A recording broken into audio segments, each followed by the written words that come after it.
right, everybody, if you don't mind, we'll go ahead and get started. And I apologize if you can't hear me. This microphone is actually to capture for the recording. This is not being live streamed like the town hall meeting was, but it is being recorded and it will be posted on our website. Thank you all this evening for coming out. My name is Dennis LeCarry. I'm Senior Assistant to the County Manager, and it's my responsibility to shepherd the redevelopment of Brooklyn Village through all of these various and sundry processes, including the community engagement one, which we believe is among the most important of the processes that we're working through. Tonight we're joined by members of the team: Jeffrey Simon, Principal from Stantec, Monty Ritchie, President of Conformity, and Don Peebles, Chairman and CEO of Peebles Corporation. So you'll be hearing from each of them as well as from me later during the Q&A portion. So, as I mentioned, this is being recorded. There will be a session similar to this one, same topic, tomorrow, being held here at Beatties Ford Road Library as well. So if you want to come back and hear it again, you're absolutely more than welcome to. If not, please let others know so that they will turn out as well. We really do appreciate each and every one of you being here, being engaged in this process. And with that, I'm going to turn it over to Monty Ritchie.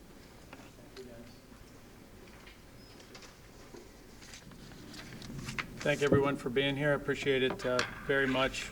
For those of you who attended the kickoff meeting that we hosted a little over a week ago, you'll recall that we had over 100 people there, and it's great to see good turnout again tonight, and some folks who are here for a second time, and some new folks as well. So thank you for coming out to hear about our Brooklyn Village project. Talk a little bit about our team real quick. Dennis mentioned Stantec.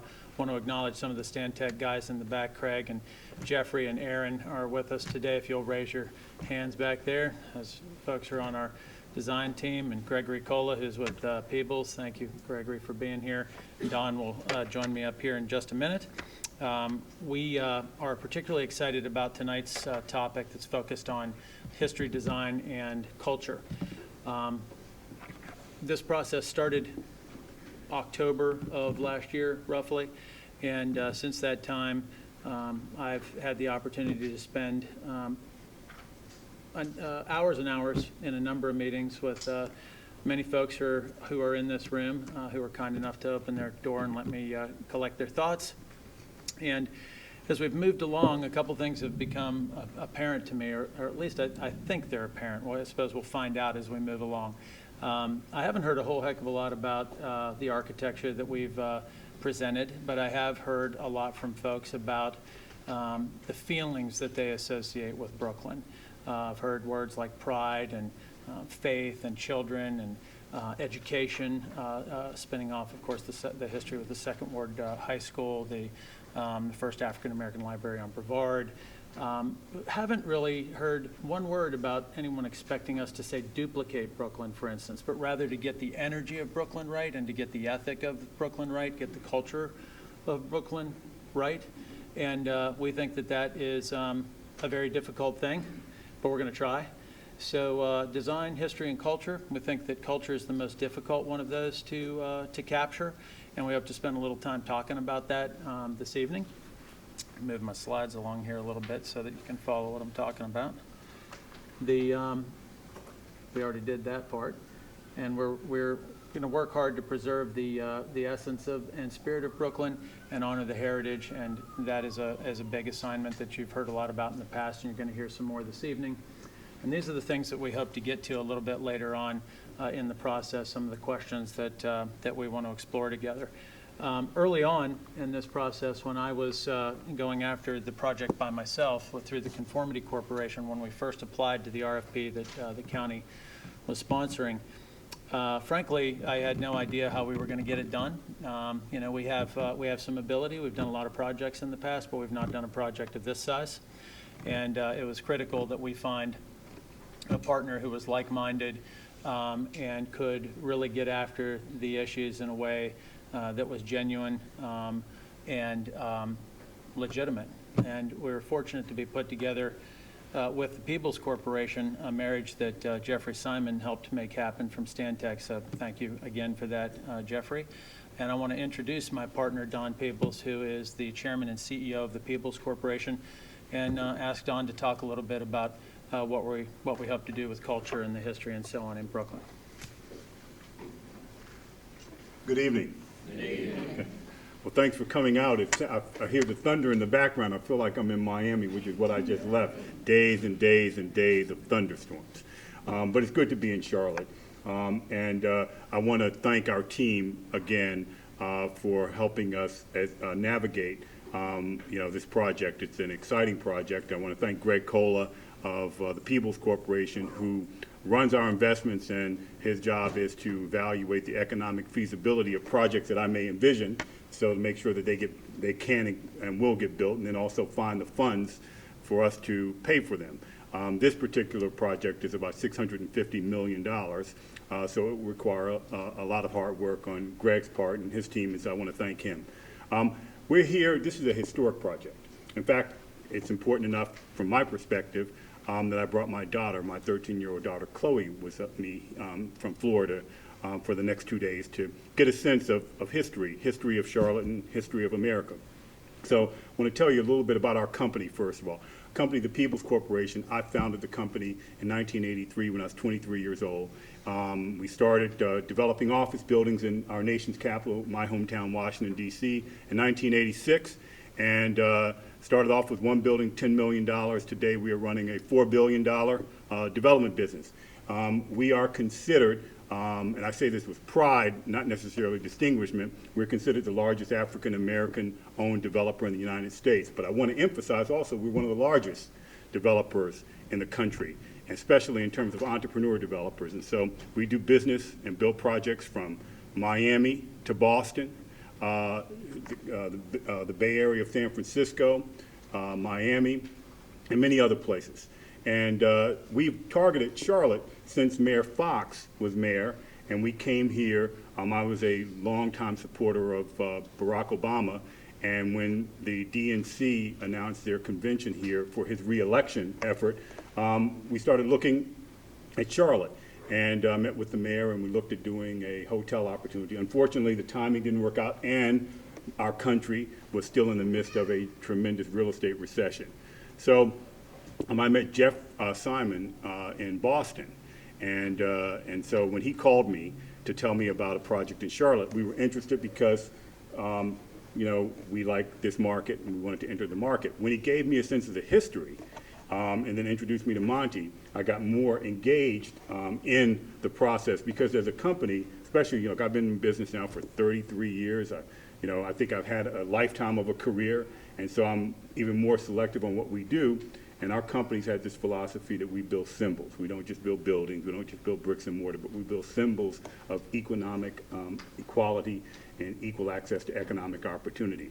And so, to give you a sense of that, is the first building I built was in a neighborhood called Anacostia, similar to Brooklyn Village, thriving African-American community, destroyed by the riots and freeway expansion and the like. And so we kick-started economic redevelopment there in the late 1980s. And that continues today, and now Homeland Security's located their headquarters there as well. And we've opened what is considered the first major hotel in the United States to be developed by an African-American developer. One of my most exciting in terms of personally satisfying is I bought a club called the Bass Club in Miami Beach. It's one of these clubs that didn't allow African Americans or Jews. In fact, I saw some photographs of the club historically. It said no blacks, no Jews, no dogs. So I got the pleasure when they got into financial trouble, because the world had changed around them, to buy it and then build an exciting project. And so I got a chance to make the club no longer a restricted club, because I didn't even know what that meant coming from Washington, D.C., but made it an inclusive club and redeveloped it and made money in the process. So we made a statement and got a chance to do something transformative. So when I heard about Brooklyn Village, and I got a sense of what went on in Brooklyn Village, in fact, the school was closed when I was 9 years old, 1969. And so seeing this, what had happened to Brooklyn Village and the Second Ward High School, how it was closed, and the people who you went through that school, reminded me of the sense of purpose that we all should have as developers. Because as developers, we have this bad name, especially this nitwit running around now trying to be president. But as developers, we're not all bad people. And so part of our role is for us to focus on being able to be transformative, to bring about change for the better. And so our goal has been economic inclusion, so we have unparalleled diversity in all of our projects. And ours is to be transformative in providing jobs for people who have not had them, and to be a part of the community, not an imposition. So we're excited to be here. We're committed to diversity. We're committed to building a transformative development, and we're committed to engage in what is a interaction and partnership between us. We have the county that created the vision and told us what they wanted to see. Monty and I and Jeff Simon, as developers and owners, we had to lay out that vision. And then the big part of that vision is for you all to tell us what you like and what you think we should address, what we have not addressed, and how we can make it better. And then collectively, we'll have a great project. So thank you very much. It's great to be here. And we're looking forward to speaking later on this evening. I'm Tom Hanchett. I'm a community historian. I've worked for many years in Charlotte. I'm not a native, but I got here quick as I could. I came in 1981 to work for the Historic Landmarks Commission and studied neighborhoods like Brooklyn, Fourth Ward, Dilworth. But all the time, there was this ghost neighborhood, Brooklyn. And so over the years, I've become a fan of Brooklyn. I can almost walk down some of the streets. And I'm delighted today to get an opportunity to do that for a little bit. I've retired from Levine Museum of the New South. I'm now doing this kind of consulting and interacting with folks. And thank you so much to the BK team for bringing me on for this. So let me get out here where I can see what I'm talking about. There is the new plaque on McDowell. Have folks seen that plaque on McDowell?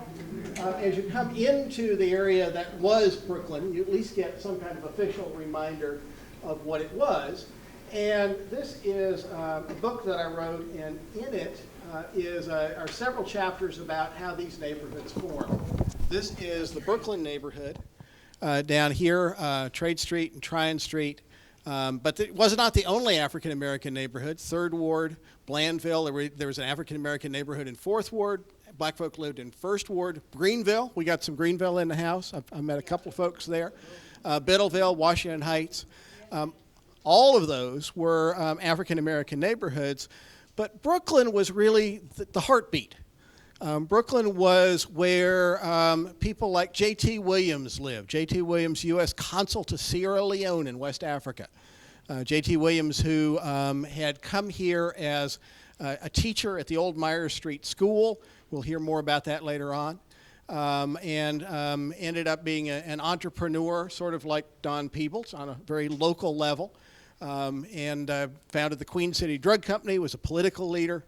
That is his house on the left. That was his doctor's house. There's the church he helped found, Grace AME Zion. And there is the Mecklenburg Investment Company building.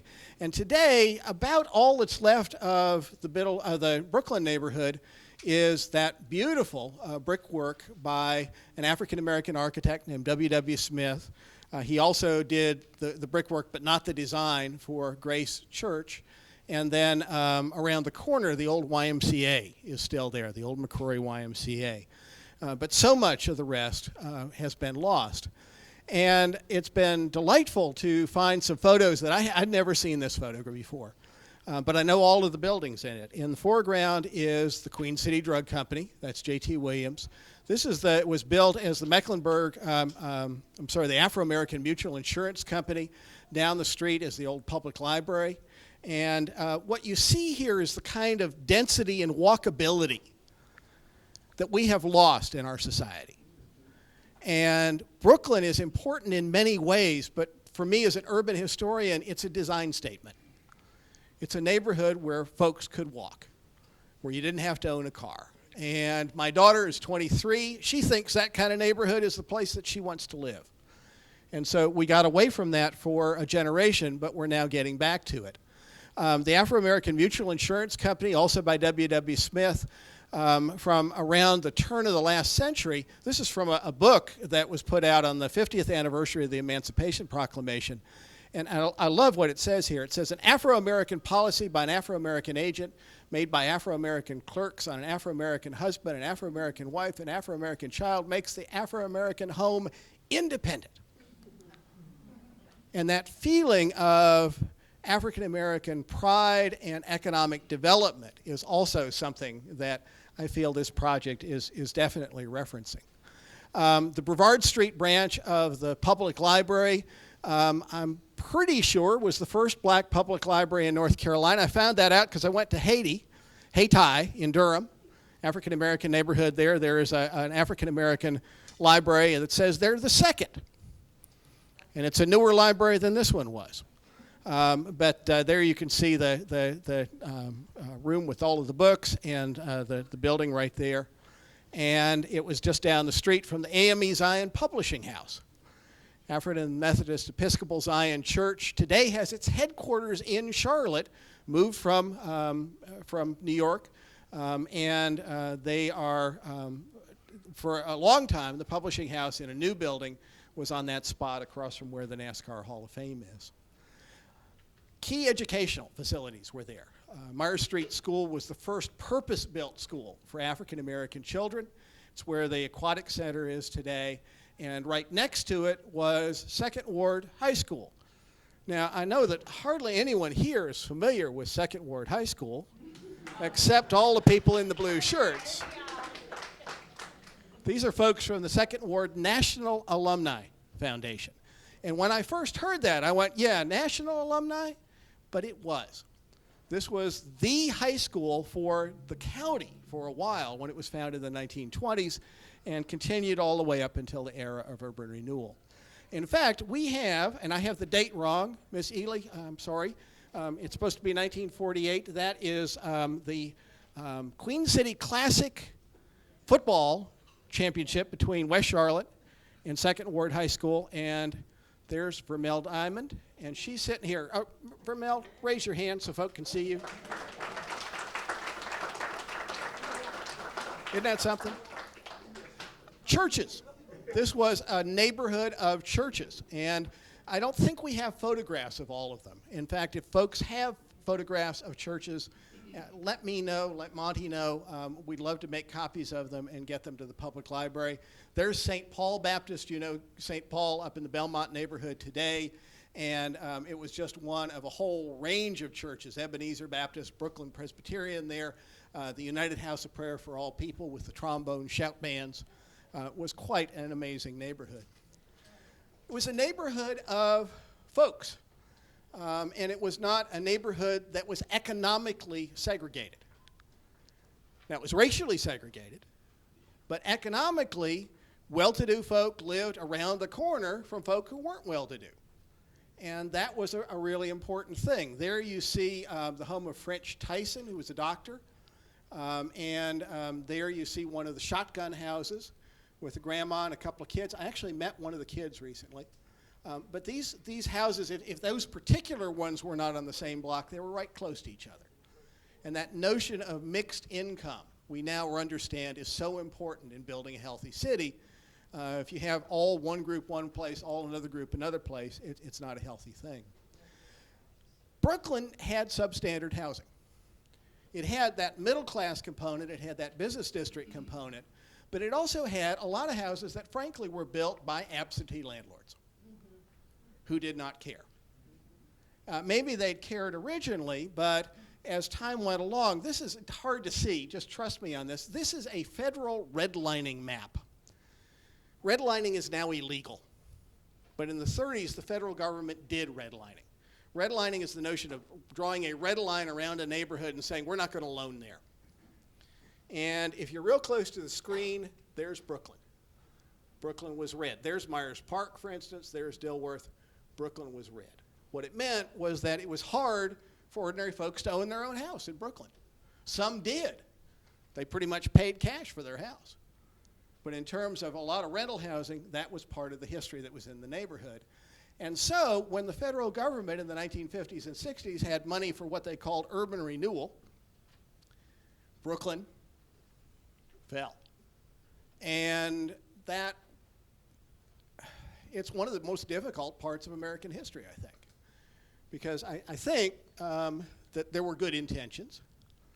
I think people genuinely believed that if you wiped out bad housing, that the world would be a better place, but they did not build new housing to replace the housing that was there. Folks were not given enough money to relocate, particularly the businesses. 1,000 families displaced, some 200 African-American businesses closed, most never reopened. Something like 12, 13 churches pushed out of that neighborhood. And you can see that the houses, not all of them were bad houses. That house looks like my house, frankly. Imagine what that house would cost today if that were still standing in Second Ward.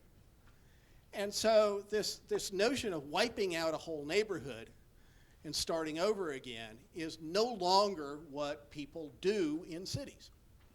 We now understand that a city is an ecology. You got to have different kinds of things. Ecology of a field. You can't put the bees in one area and the flowers in another area. Everything dies. But that's what they did, and that's one of the reasons why that big old beautiful Marshall Park, hardly anybody's in it, is because there's nothing around it that makes you want to be in that neighborhood. So it's a neighborhood that, the Brooklyn area today, there's a postcard of what it looked like after urban renewal. This is McDowell Street. There's a couple of towers. There's the First Baptist Church. There's the Ed Center. There's Walton Plaza. There's the Skyline. A lot of empty space. And a lot of that space is still empty. And so what the county has asked for proposals to do is to fill that empty space, to redesign, and to create a mixed neighborhood. Racially mixed, ethnically mixed, economically mixed, a place where businesses, houses, apartments, offices are walkable. And so that is the project that we get to talk about here. Anything else I should say? Pretty much there. Let me bring up someone who many of you know well. Ruth Sloan is one of my heroes in Charlotte. When I came to Charlotte, she was one of the people who was keeping alive the memory of Brooklyn. She wrote a play about the Brooklyn neighborhood. She worked for WTVI. She's worked for the Mint. She was one of the key people in the Afro-American Cultural Center, which is now the Gant Center.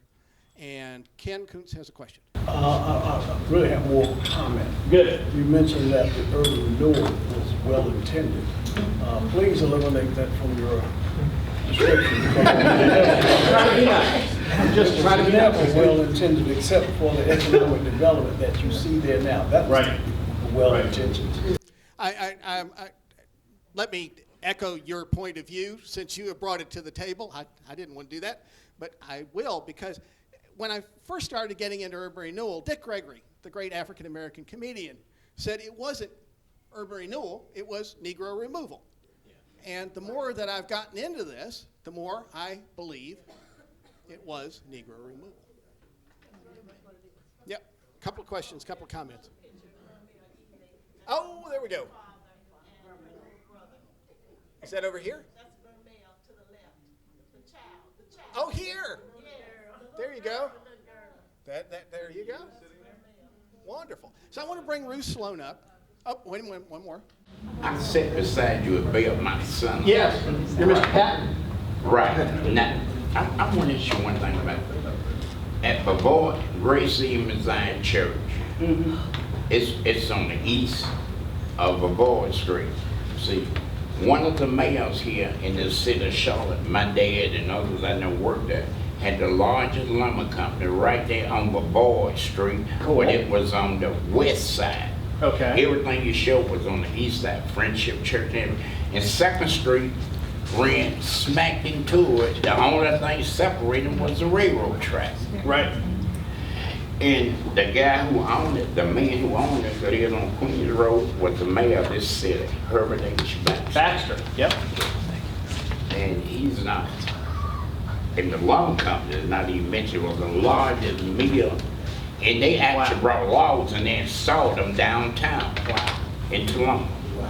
I know there were some cotton warehouses there, but I didn't know about the lumber mill. Yeah, Thank you. it was Thank you. a larger mountain in the city at that time. I want to add something there real quick. If All right. If you've not seen in your package, folks, that we dropped off, handed off to you whenever you started, we've got 3 questions in there that are aimed precisely at that type of thing. And we launched a website about an hour ago, literally, just like your website. And there's a portal there too, where you can go, we want to hear all of that. I mean, and all of that and more, like all those details, all those stories and so on, so that we can frame up a broader understanding of what, certainly than what I have. Tom's got more knowledge than what I do, despite my best efforts, but we want to pile on that knowledge. So if you will please use the questionnaire that we've provided. We'll also be doing Q&A, and you can go to the website at any time and share anything at all that you have on your mind, that you're remembering or that you have concerns about. So we'll post the website right at the end of the presentation, sir. Thank you for asking that. We'll have our website up at the end of the presentation. I'd like to get And I was going to introduce Ruth, but I see Zena Howard over here. I mentioned W.W. Smith, the African-American architect. Zena Howard is an architect on this project, the architect on this project. You know her work, even though you don't know her name. Y'all know the new African-American History Museum that the Smithsonian is about to open on the Mall in Washington? That's the lead architect for it. I'm so glad that she's here.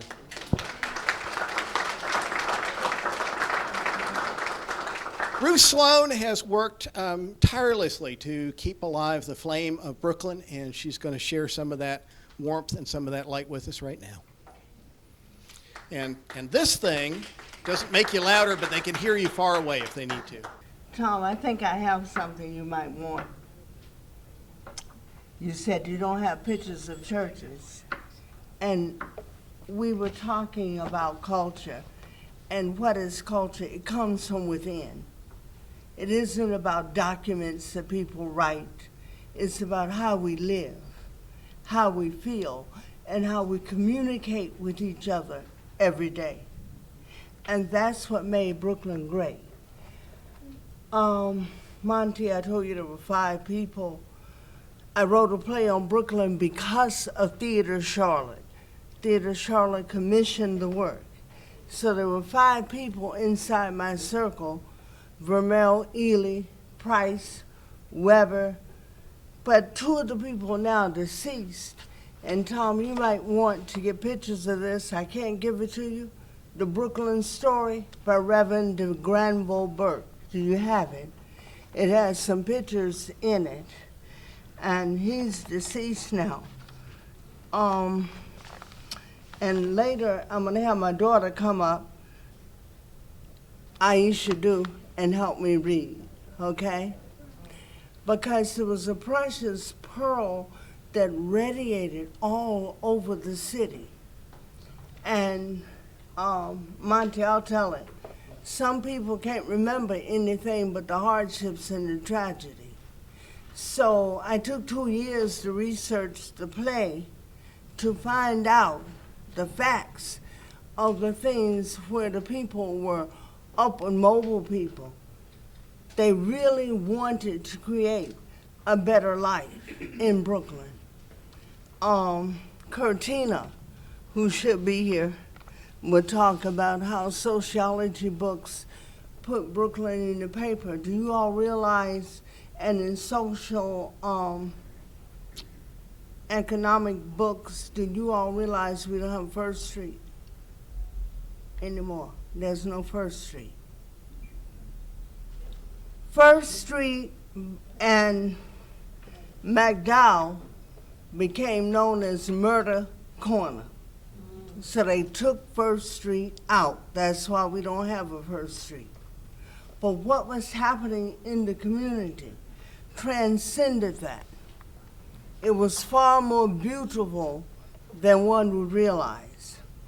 So I'm going to read excerpts of the 95-minute play. When we did it at Theater Charlotte, people came and they were lined up all down on Queens Road, so we had to do it over for 3 days. and this is right after the war. I'm not reading that part of the play, but there were soldiers who were in the streets downtown, sleeping and watching so that the Confederate soldiers couldn't come back in and take over. You following me? Yeah. And so this is the time when black people were building churches, which you can see in here. I'll let you all look at it, but I'm sure not giving it to you. Because every time I had a bunch of them, I put them out and they disappear. Yeah. We have that for sale, too. You what? We have that copy for that. Okay, very good. Very good. Hold on to it, honey. After you sell them, I'm serious. Because I had them in the Afro Center everywhere. So you have them for sale at the Second Ward House? Okay. So see Vermel, all right?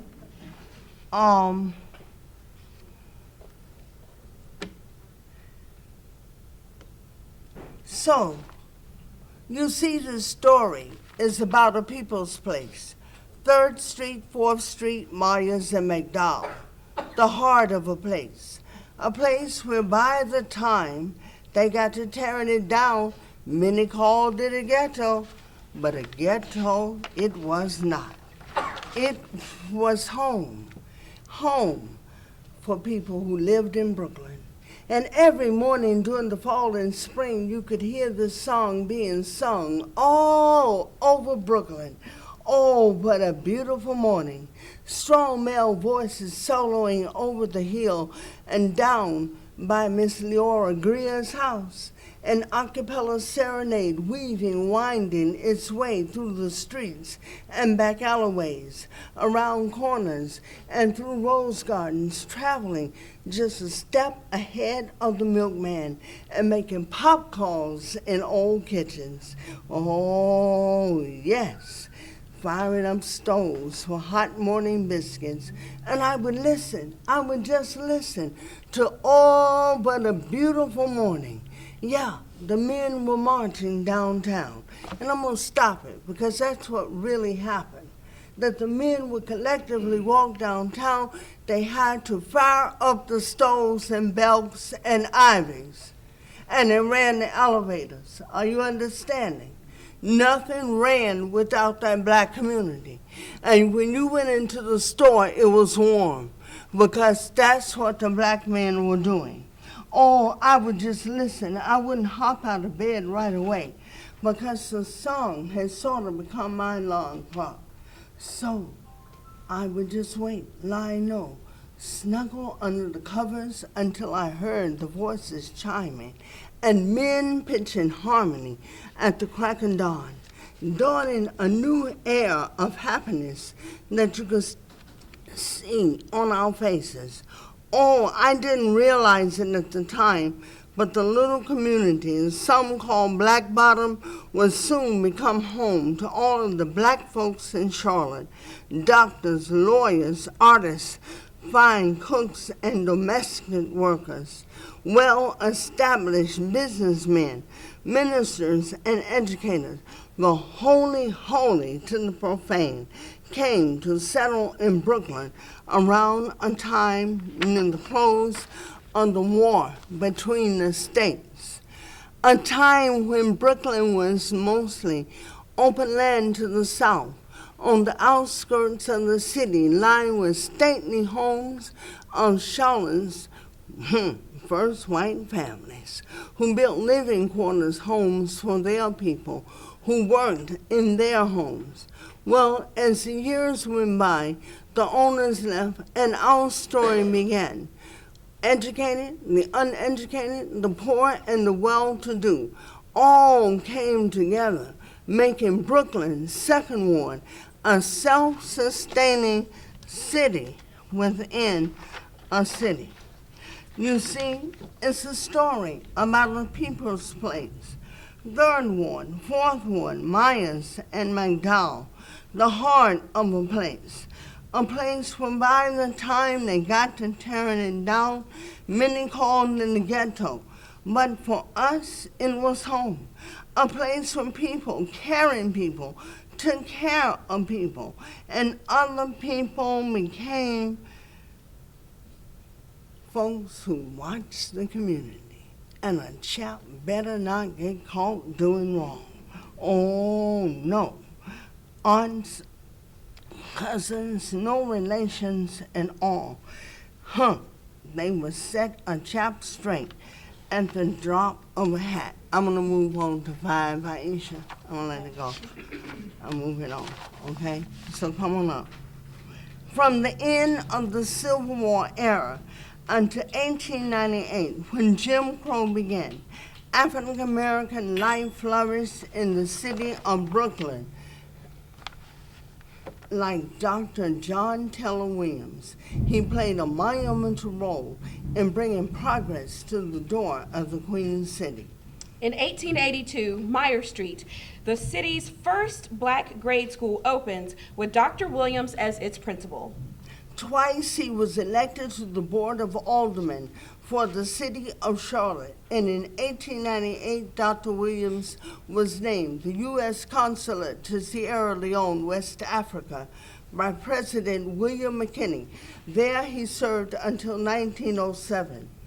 In 1882, Mr. Thad Tate opens a barbershop that prospered for more than 60 years.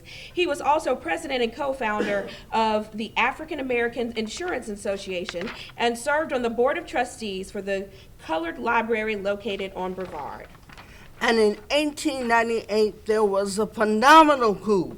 Yes, the AME Zion Publishing House moved to Charlotte, making the city a center for religion, second only to New York. The Star of Zion was being produced in the heart of Brooklyn.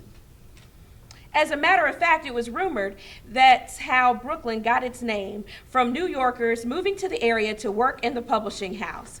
Also, in 1893, Second Ward resident W.R. Holden became the last black elected to the city government until the 60s. Yes, and time was marching on. In 1898, Colonel C.S.L.A. Taylor, the first black colonel in the United States Army, was named second in command of the 3rd NC Infantry, an all-black unit formed for fighting in the Spanish-American War. And then at the turn of the century, our lives bustled with excitement, building a new community in the heart of a relative young city. And soon the city became known. Brooklyn was the city of churches. Yes, Brooklyn unfolded, becoming a center of spiritual life, bringing together a cross-section of denominations. Many of the black churches in Charlotte were originally founded in Brooklyn. Grace AME Zion, Ebenezer Baptist Church. St. Paul Church, the United House of Prayer for All People. Go ahead. New Emmanuel Congregational Church, Friendship Baptist Church, Williams Tabernacle. Stonewall AME Zion and Brooklyn Presbyterian Church, the Seventh-day Adventist Church. Shiloh Baptist Church, Greater Bethel AME Zion. And happy Sunday mornings of overflowing congregation and edifice of genius. And First Baptist Church, in the spirit of love, it was truly a time of giving and caring. It was said that the women right out of slavery from Brooklyn and other black communities who were members of First Baptist Church had become a stellar example of all of our women in the many different denominations. By becoming lamp holders, keepers of the light, holding lighted lanterns and bringing baskets of food to the construction site of the new church for men who work during the night. Thank you. And that's all. It's a 90-minute prayer.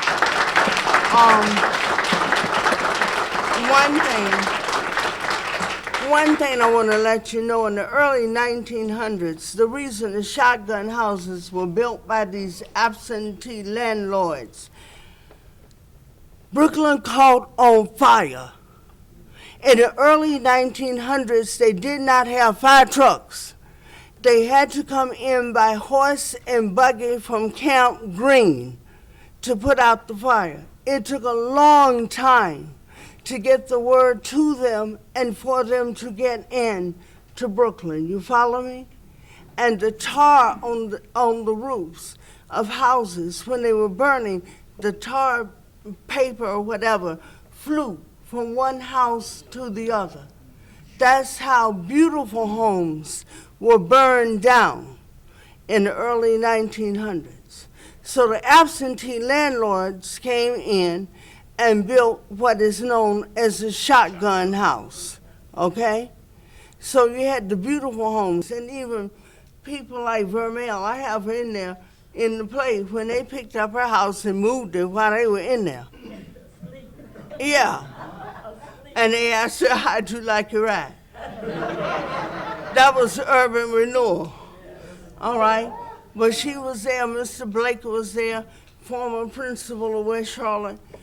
And Second Ward, I even have the picture here, it was of great value.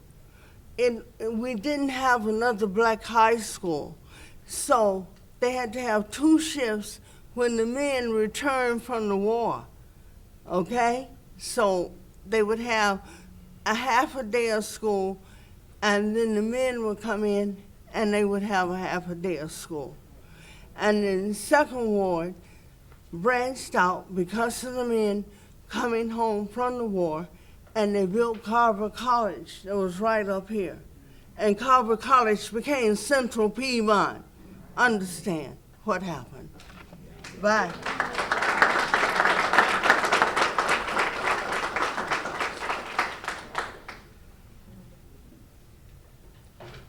I'd like to introduce David Dixon from the Stantec team now to talk a little bit about the design work that we have produced to date.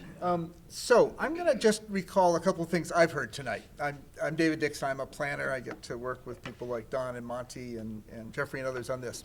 So Monty reminded us that in 2016 we can't rebuild what urban renewal destroyed. We can't build a wonderful urban village like that anymore.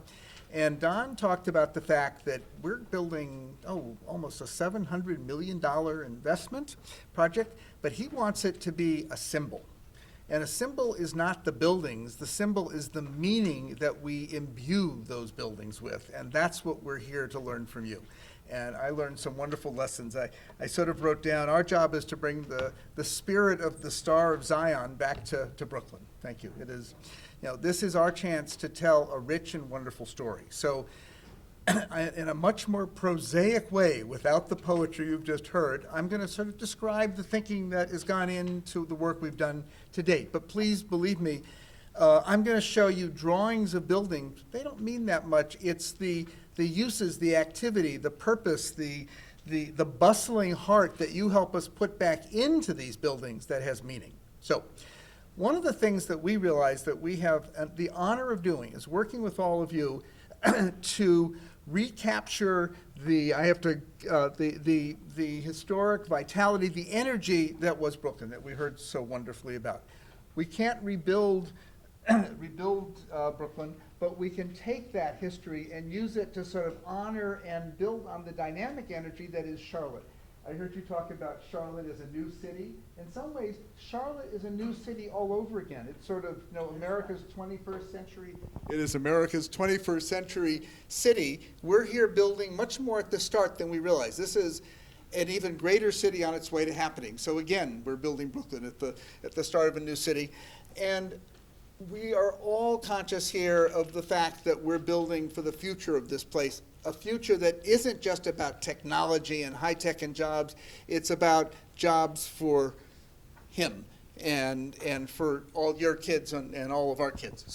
So this is not only a responsibility, it's a privilege, but it's one we take really seriously. So how do we bring it into being? Well, first of all, we've taken a lot of you have been involved in a lot of planning over many years, and we want to honor that and learn from it. Not going to go into details today, but we're not reinventing the work that's been done. We're building from it.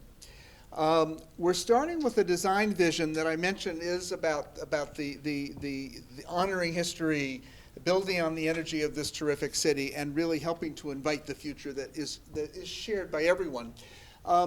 We've got two big pieces of land to do it on. One we're calling Brooklyn Village South, which is along McDowell and Stonewall. Those you see here, 3 blocks. Big picture is this will be an office building, places to live, shops, maybe a market, a hotel. A lot's happening here. We heard about the fact that Brooklyn was a place of real diversity.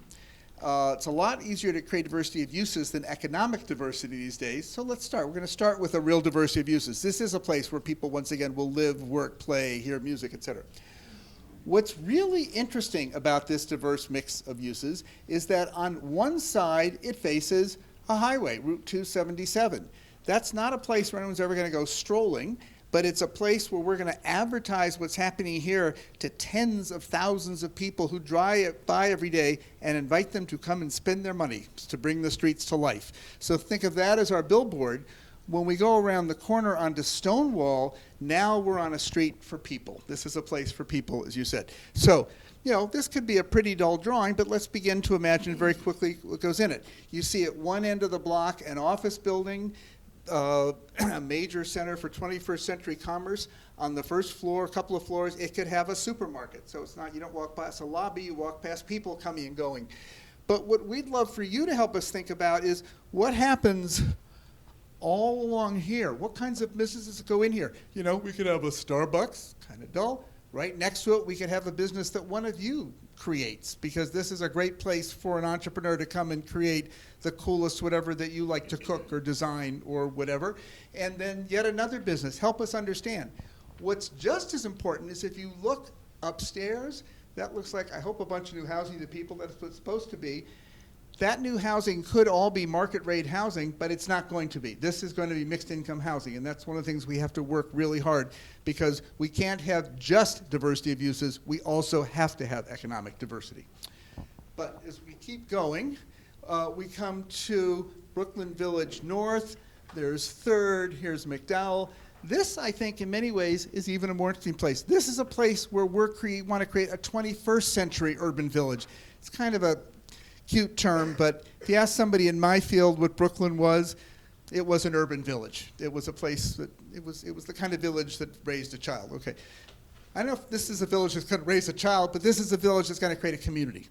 And to do that, we're going to have housing and a hotel again, and office buildings, and more housing, and lots of shops, and a great park, and a lot of cool sort of cultural stuff.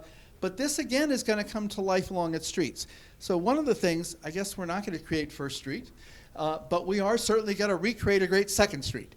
And this is meant as a street that is a lot more sort of personal than Stonewall. Stonewall's a big, major Charlotte street. This is a street that can be narrower, much more fun to walk along than Stonewall's got to be a great walkable street. But here, imagine we heard something about an African-American repertory theater looking for a space. Maybe that reappears along Second. We could have, this is a great place for people to come and start a restaurant or some other sort of business that, because it's cool and unique, draws people from across the Charlotte region and tells the Second Ward story. If we walk down another block, some kind of, this could be an ordinary chain restaurant, but I think with the kind of inspiration you're going to give us, it can be something much better that is authentically of what's the best kind of cooking that's going on in Charlotte today. How do you bring the best of Charlotte, the best of the legacy of the Second Ward to this space, for example? Something we want to learn from all of you. As we cross the street, we have a park that could just be a green lawn, but it's going to be much more than that. First of all, it's going to be lined with activity, places to sort of eat, places where you can play music and hear music. It's going to be set up so you can have festivals. 1,000 people could be here one day enjoying what I understand is a pretty energetic Second Ward alumni high school event, something else 2 days later. But it's also going to be full of public art that tells the Second Ward story, so that this is a place of the Second Ward. It's not bringing the Second Ward back, not the same folks, but it's the story, and it's the history. And I heard a hum. I wish we could, but this is what we can do. Okay. All right. One of the things that we really want to work with you on is how to tell that story. I'm sure, as all of you know, we heard the wonderful sort of personal story that you told us. Well, that story can be recorded, and as somebody walks along here, they can hear pieces of it. They need to know. It was so fascinating. Who? Is that you? Who is it? Okay. All right. So thousands of people for decades need to know that story. That's part of all of our shared history. That can come alive in the way we use public art to bring spaces like this to life. One of the really interesting opportunities is to create what we're calling Myers Passage, and I'd love to hear Zena talk about this because it's wonderful to hear you talk about it. I'm going to steal a little of your thunder by saying, no, come on up. But one of the things we realize is that Myers Passage can actually, as you see it kind of way up there, crossing 3rd, it could cross a park in a very open space. Then it could be two buildings. It'd be a much more sort of intimate space, maybe where there's less expensive retail space and somebody who just is starting out could start a cool business. Then it could cross a street in a very inventive way. In other words, Myers Passage can be a series of really wonderful, unique spaces that collectively tell a story. I can't have stole too much of your thunder because I know you have a lot to say, but how would you want to add to that? He's coming back. Don't clap yet. Yeah. Clap all you want. No. No, so many great stories here today. I'm just humbled to be able to hear them. And when we talk about Myers Passage, David talked about creating this village and bringing down the scale, the small blocks, the walkability. We can't bring it back like it exactly was, but we could bring back that feel and energy. And Myers Passage is a huge part of that. And I explained this a little bit at the kickoff meeting that we recognized that we were able to restore a pedestrian link from the south part all the way up to Brooklyn Village North that almost exactly aligns with the original Myers Street that was there. So we imagine this as a major artery that not only connects these two significant blocks, but potentially extends out and connects us to a city, right? Because that's part of our context, and we often have to remember to contextualize where we are. So we envision Myers Passage as being a very active pedestrian link, colorful ground plane, all of the stories, capturing as much as we can of what we've heard in manners of media, kiosk, interactive displays, but also monuments that we have to, a couple of them we know we have to relocate on the site. So bringing back the monuments there, and also as you walk around and experience this place, you can actually imagine yourself being in the exact place of what was there. So that's Myers Passage, and David's going to continue to talk about everything else. Very briefly. Yeah, go ahead. We had two movie theaters, one Savoy on McDowell and Lincoln on 2nd Street. So I am saying, look like you could use those names. Also, you mentioned the restaurant and that type thing. Now, we had one restaurant here in the city, a black one that day, that they call it the Soul Shack. Now, we had a place right side on McDowell Street, Savoy, called Fatback King. And I mean, the Soul Shack restaurant was here. It had, for every sandwich, it had a part of Brooklyn. Pearl Street, McDowell, and everything. Somewhere or another, we need to. Okay, I think you've got Don Peoples thinking right behind you. I can see it going. I do. I've been dying to give some history because one thing for sure, all about Brooklyn and in other towns that we forget, and that's the thing that I've been wanting somebody to tell you. Out of every bad situation, a good thing will rise. Those folks, and I lived there all my life, they never would have been out of Brooklyn if they hadn't have been pushed out. And believe me, at the time they hated it, but later they didn't know what central air or central heat, and some of them became business people and everything. That's the other flip side, the good part of it. It was a great thing. They talk about the shotgun houses, nobody mentioned where was the bathroom. The outhouse. They was outside. Everybody had to use almost in a little row. And in there, just before they started tearing Brooklyn down. Some great family. We was just like a little village. Everybody looked out for everybody and took care of. In those little 3-room shotgun house, 9 kids, even 12 came out of there. And they all end up one all messed up in the head, neither. I'll leave it. Thank you.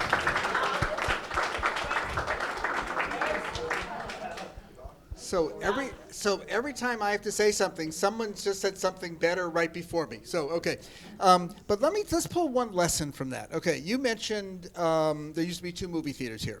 There is nothing you could get if you get a movie theater here with 16 screens. You could draw 2 million people a year here who would then go and shop and spend money, and that would be great. That could be very cool. But I suspect that if we do that here, we should require that same movie theater put on your play and play a double function that really helps tell the story of Brooklyn, because it's a very powerful way to do it, and that's why you should all stay engaged to keep us doing this. Okay. Okay. What's that? Short-term mall. Okay. All right. Admires. Okay. Thank you. You're all getting ahead of me because you know more than I do. Okay. All right. I'm going to finish up very quickly, because this slide is about it's just connecting to Midtown, because Midtown is just right up here, and the point is we're creating walkable streets and really tying Center City. Right. But there's another message here that I think when we all think about connecting, it's not just physical connections, it's what are the things here that connect to your lives and the lives of other people in Charlotte. Because for this to really be a success, it's not just a place that's easy to walk to or even heavens drive and park. It's a place that everybody wants to come to because of some of their life is embedded here.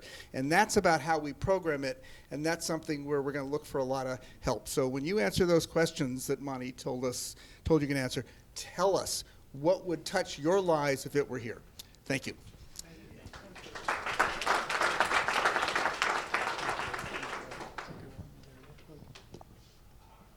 May I have your attention, please? With the owner of a burgundy Lexus Jeep parked on the side of the parking lot, please report to the circulation desk. The owner of a burgundy Lexus Jeep. Anyone in here? All right.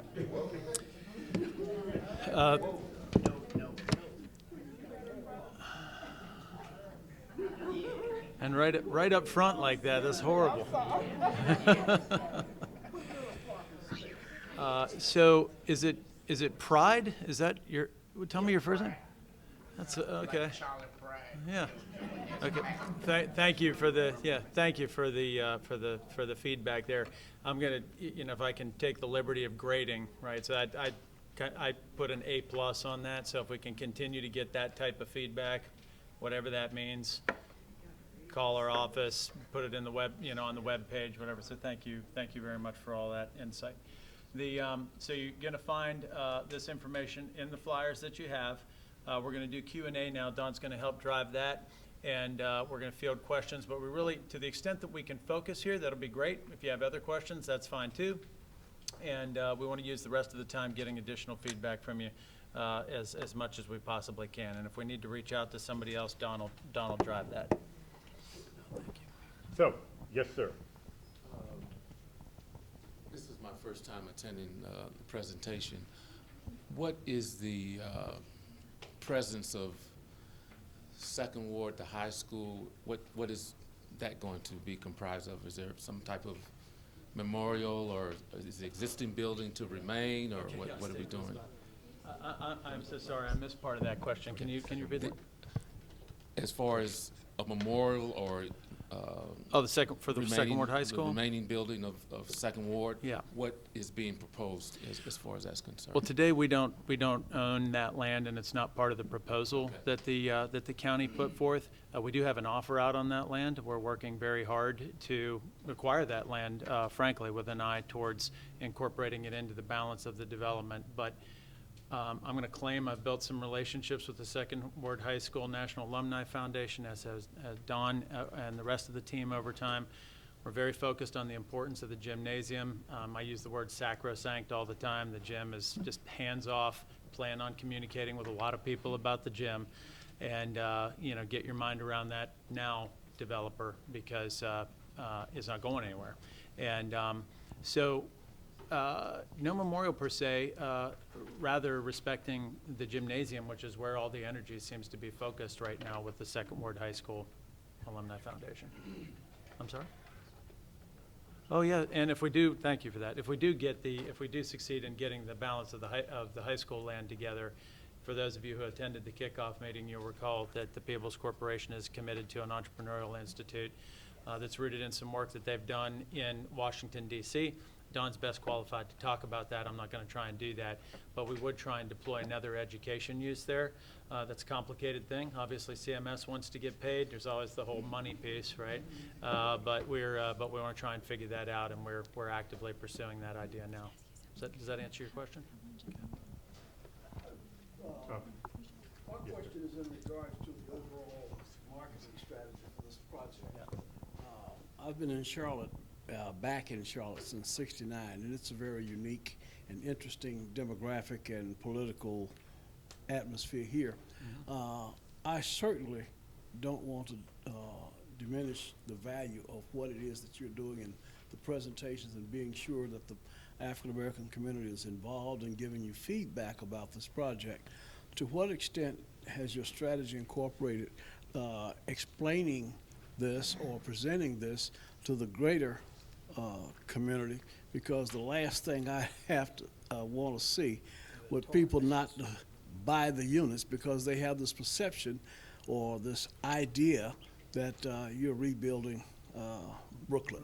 The old notion of Brooklyn. Do you want to talk about that, Don? First of all, we are marketing this as a place to live, work, do business, and we're going to start it off with an inclusionary approach. We heard earlier this evening that when Tom came up about segregation, right? Talked about how we all used to live together.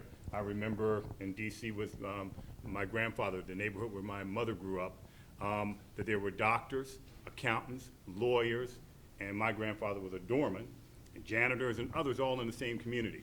And so somehow or another, people, and Tom said this, and that we've now ended segregation. Well, reality is no, we haven't, because we're segregated economically.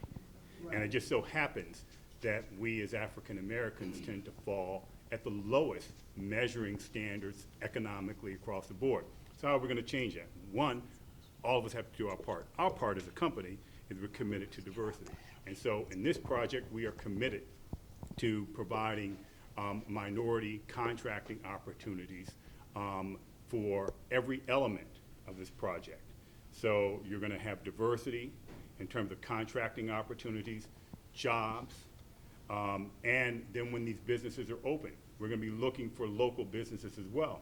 But I would hope Charlotte is at a point where we all can live and work together, and the goal here is we're going to diversify income level. And by the way, I don't believe that. I think that income, the affordable housing aspects of the project will be ethnically and racially diverse as well. But this will be a community that's reflective of the diversity of Charlotte. But the way we do this is we got to create more opportunities so that we have what diversity looks like economically as well.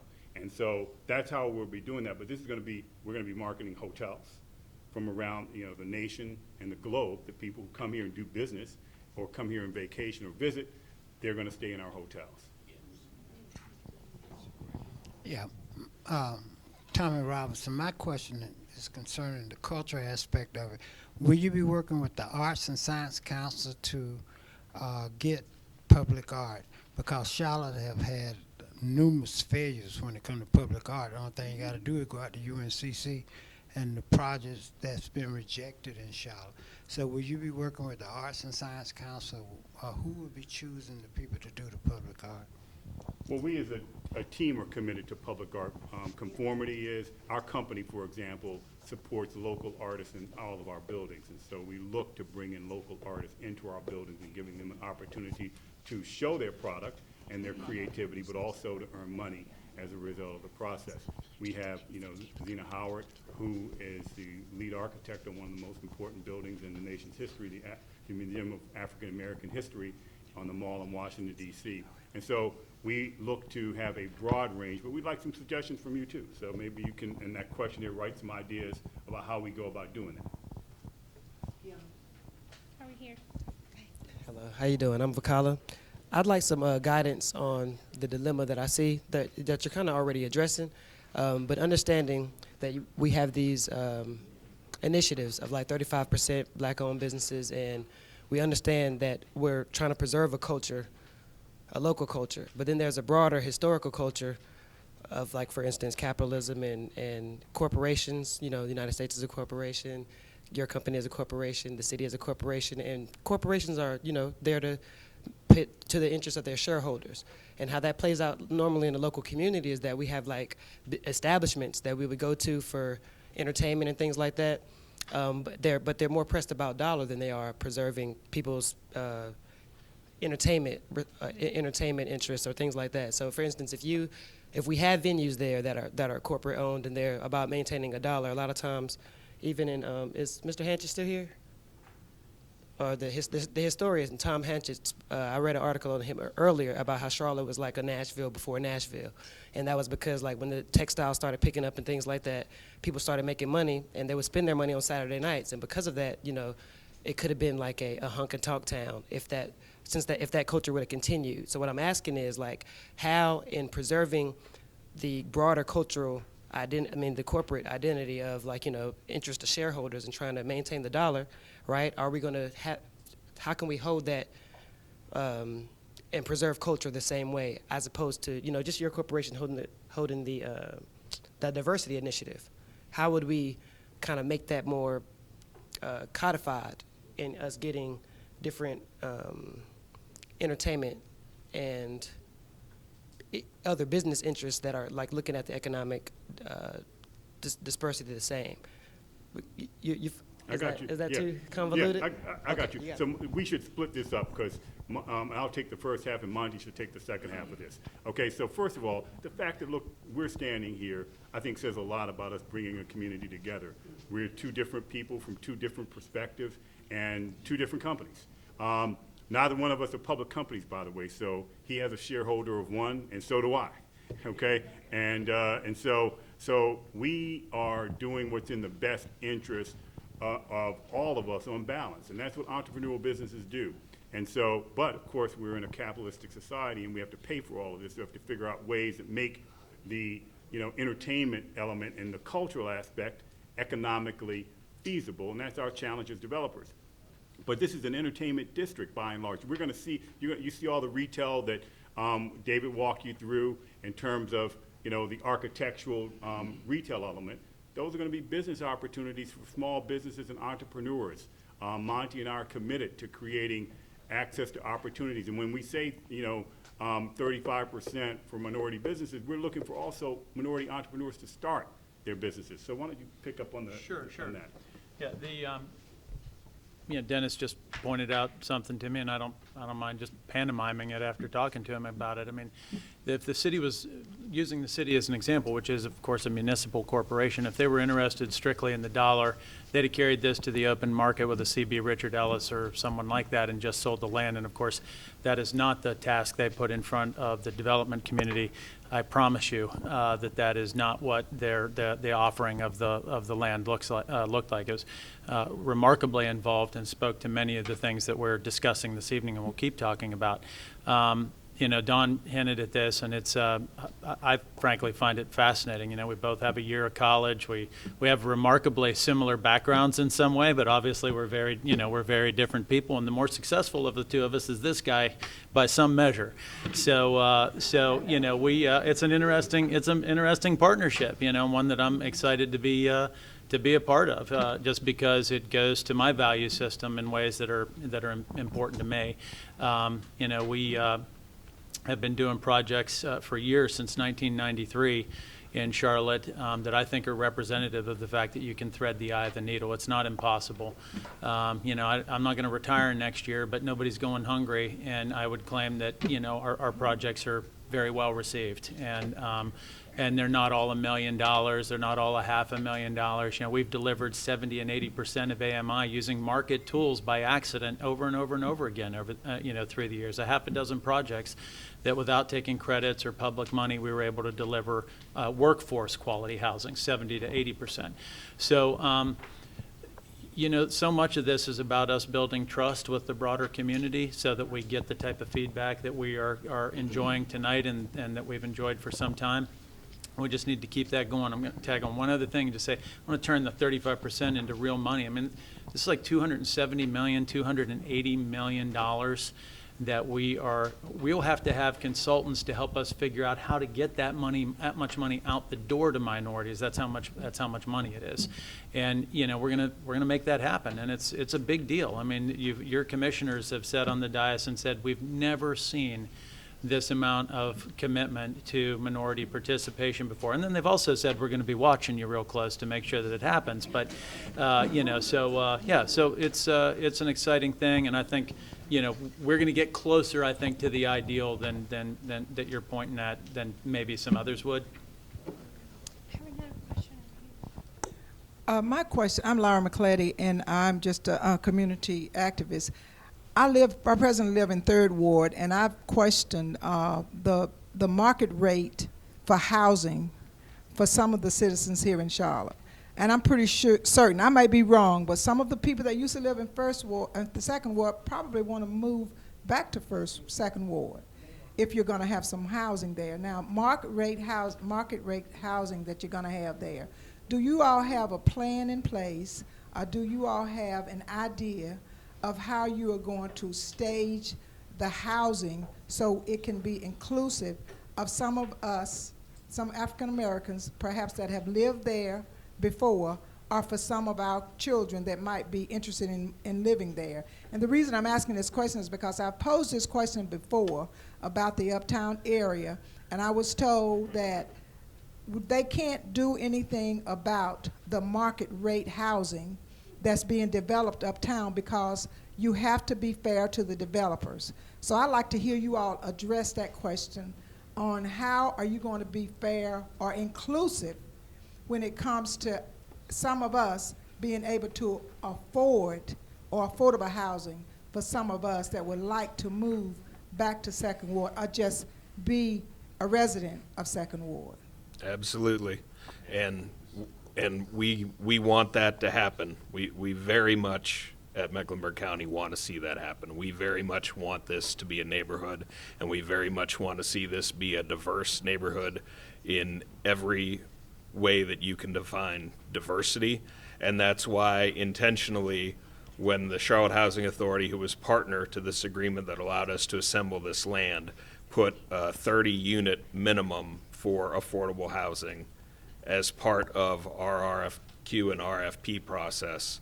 And this group came back. Attention, please. The Beatties Fort Road Library will be closing in 30 minutes at 8 p.m. All public computers and Wi-Fi services will shut down at 7:45. Children and teens, if you need to call for a ride home, please call at this time. If you have any items to check out, please bring them to the self-checkout station prior to 8 p.m. Once again, the library will be closing at 8 p.m. Thank you. So the library will be closing at 8. And we had a 30-unit minimum for affordable housing units, and this group came back and more than tripled that goal of 107 units in their response. And I think that's very laudable.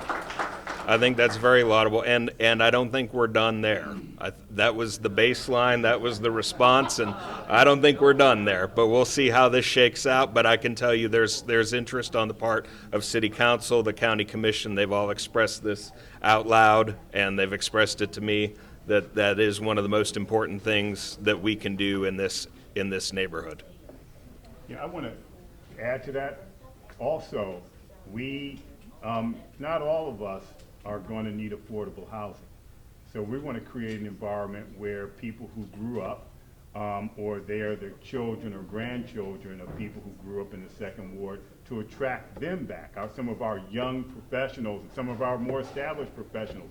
And also we're going to, by having an aggressive minority contracting opportunity, hopefully we're going to add some new wealth here. and they'll be able to come and buy as well, so our young people can look around their communities and see that wealth and success, economic success, comes in all colors. So that's part of it.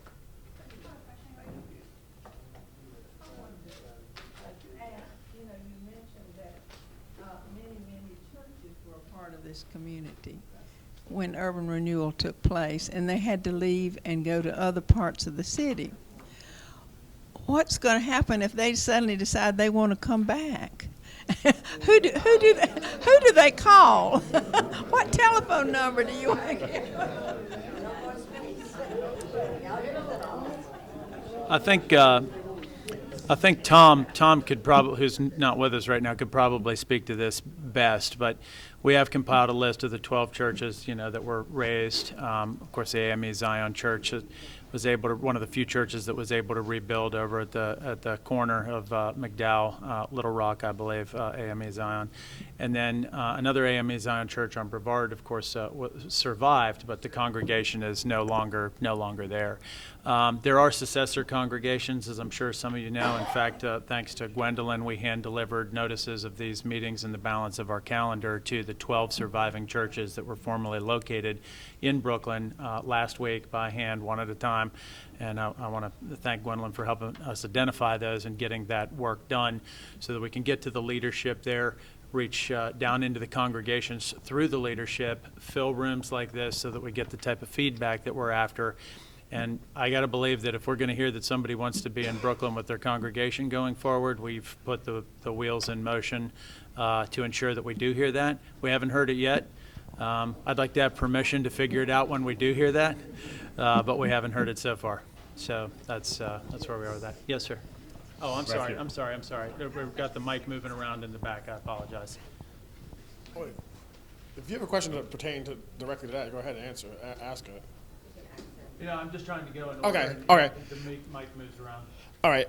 My name is Devin Baez. I have a few things. From the last time we met, you said you had some subsidized housing for market rate housing in Brooklyn North, which was 7.25%, and only 12.4% in the South. So I'm just wondering, is it going to be more evenly distributed between North and South villages of the market rate value for both places? One. And two, my other question was, I understand you made a point about how minorities tend to be lower on the economic ladder. With these people that are here that have lived there, I understand they never got market value rate when they were urban renewaled away. So I can only imagine what their properties would have looked like and what their lives would have looked like if they had those properties to build equity and wealth upon. And I'm wondering what not just the builders, but what the city is doing to try to see how these people that are still here are going to get something back from their properties being basically taken away from them. Okay, so I'll take the first. I got you. I'll take the first, and then Dennis should come up and speak from the county's perspective. Simple. We're not doing subsidized housing. We're doing affordable housing. So that's to attract people at different income levels. That means income levels. So they are working and earning money. They're just not earning enough money to afford the high cost of housing in Charlotte, in the uptown area. So we are providing that throughout the complex. The housing will be mixed. The idea is that it will be indistinguishable from anybody else knowing who's affordable and who's not.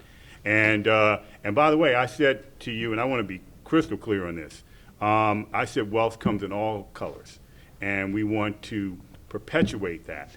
And so part of that is that mixed income, we're also going to work real hard to attract African American professionals and entrepreneurs to live in the community as well. Okay, so Dennis, on the public sector side. So thanks for taking the easy part of that question, Don. Well, my pleasure.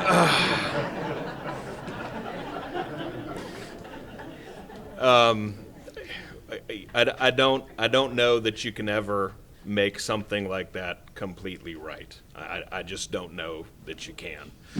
So, so that's why we're here. That's why we're having these conversations.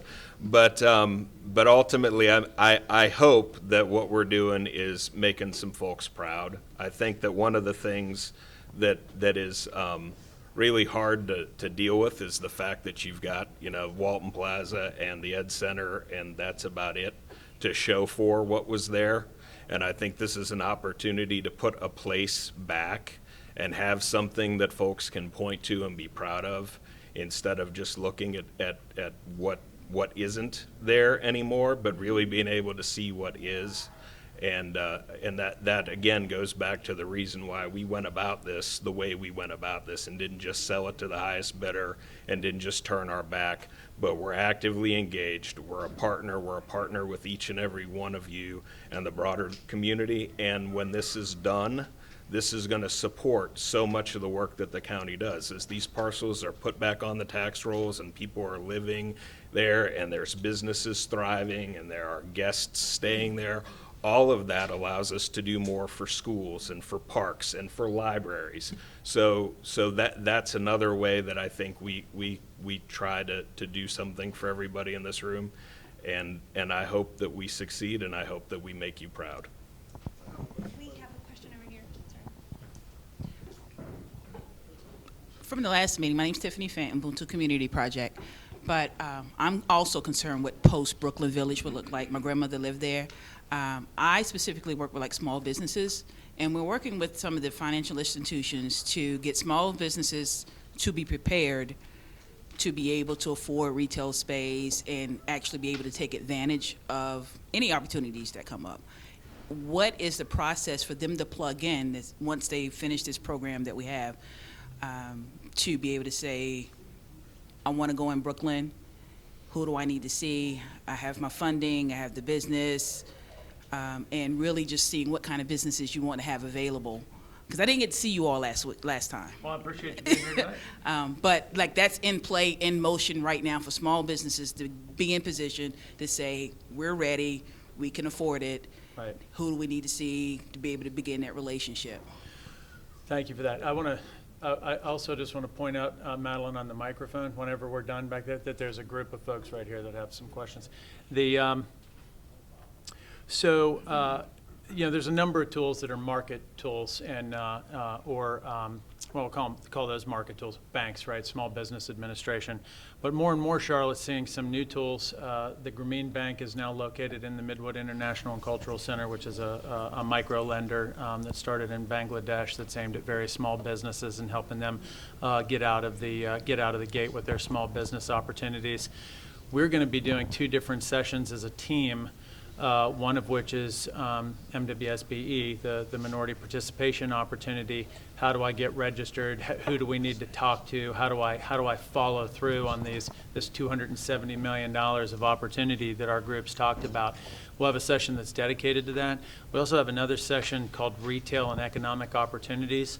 Dawn has talked about this some in the past, and I'm gonna assume I'm gonna stub my toe on this. And Dawn might have some more clear thoughts on it, but we want to try and foster those opportunities for some percentage of the folks who are located in our retail, inline retail environment around the park and so on. We don't want, and you don't want, stall after stall of, Chipotle and Chick-fil-A to the point that someone brought up earlier. We want to see some interesting stuff. So we're going to be looking to foster those businesses and to craft tools that help with that. The retail and economic opportunity session is probably going to be the best place to learn more about that. And we're with you. We're learning and we're getting ramped up and putting these mechanisms in place. But we are going to be paying attention to that. And I'll ask Don if he wants to say anything else about that. No, I think you covered it. Okay. I have a question. What I would like to know is, will you have a theater there? Not a movie house, a theater, because it takes more to equip. There's a difference. Yeah, sure, I understand. Yeah. And what we need. And also, I heard Tommy ask about the Arts and Science Council. I hope that you can provide funding for artists that is outside of the Arts Council. Yeah, to produce. the Arts and Science Council has about 3 ways of giving money. They can be a part of it, but they will not be able to give enough money to bring the artists in to do what needs to be done there, I think. So one of the things that Don whispered to me as I walked up here is to make sure to emphasize that we're actively exploring and really want to take very seriously the kinds of ideas of can we bring theater in.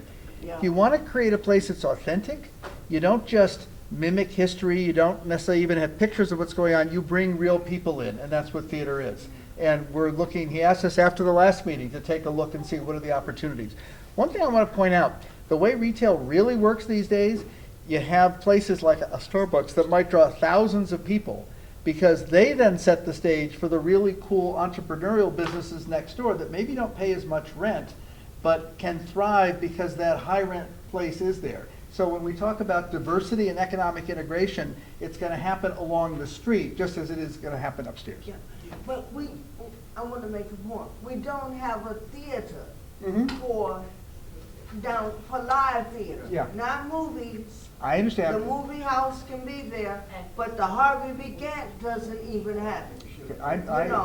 If I didn't make clear that that's what he just asked me to explore, I should have. It's, where can we find opportunities for live theater? That means live people coming and telling their story and producing your plays in this place, and we're going to explore that. But you're going to have a certain type of equipment in there that We you understand. don't have in the movie house. Yeah. But we're gonna have different venues. Look, Yeah. we look at an opportunity for an outdoor venue as well, you know, for the spring, summer, and early fall. So we're gonna be, again, creative on that, but we wanna hear from everybody else too, like what you're saying now, it's important to hear.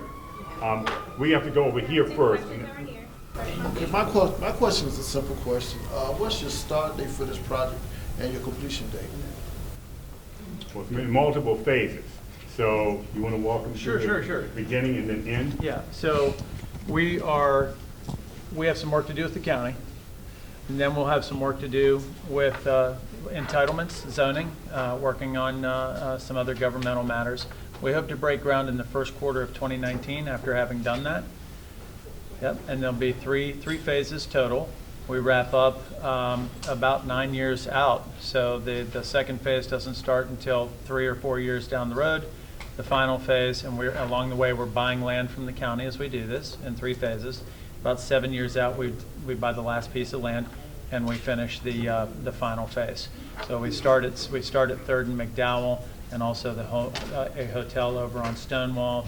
And I'm not going to walk you through all of that, but that information is available in our RFP.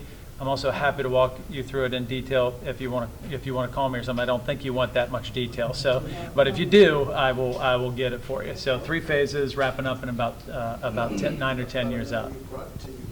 I'm sorry?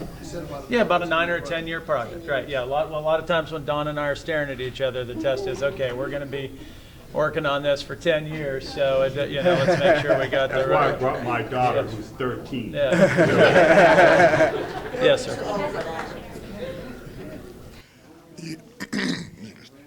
Yes, I see you have a park in your plan, but what you gonna do about Pearl Street Park, the original park?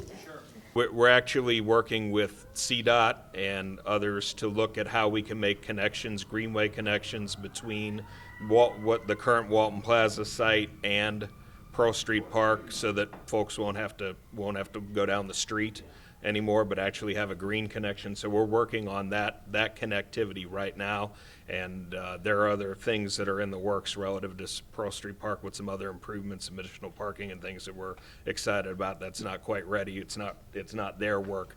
That'll be county related work, but we are very, very intentional about making that green connection between the Brooklyn Village sites and the park.